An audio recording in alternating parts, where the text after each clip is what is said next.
Hindi ko alam kung kikilabutan ka, mataatawa, maiinis, o magagalit pag napanood mo ang videong ito. Sana'y i-comment nyo sa baba ang inyong mga opinyon nang malaman ko naman. Ako lang ang gugma mo inday, tanan buhaton ko, isaad ko dili ka magmahayday.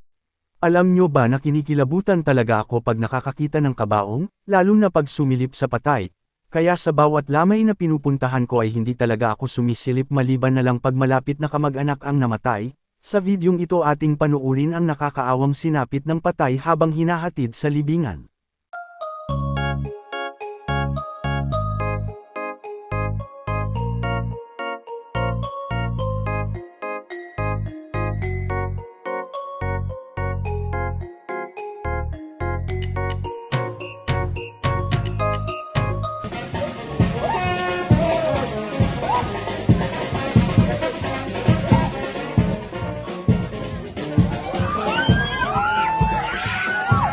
Panoorin natin ang slow-mo.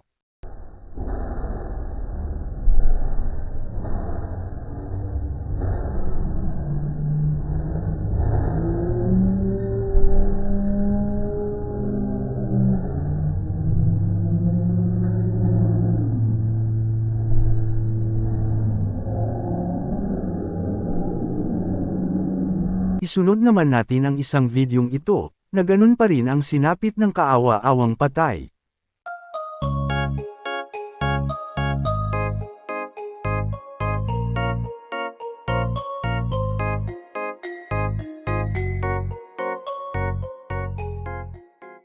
Panoorin natin ang slow-mo.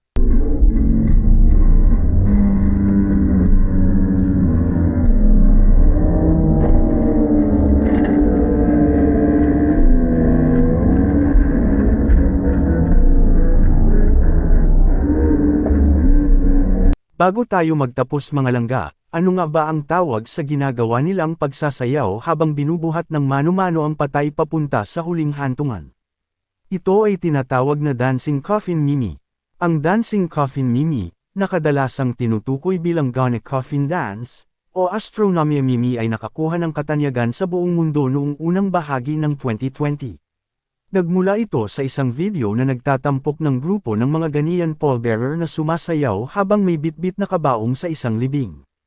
Ang video ay kinunan sa isang libing sa Ghana at naging viral sa mga social media platform tulad ng Twitter, TikTok, at YouTube.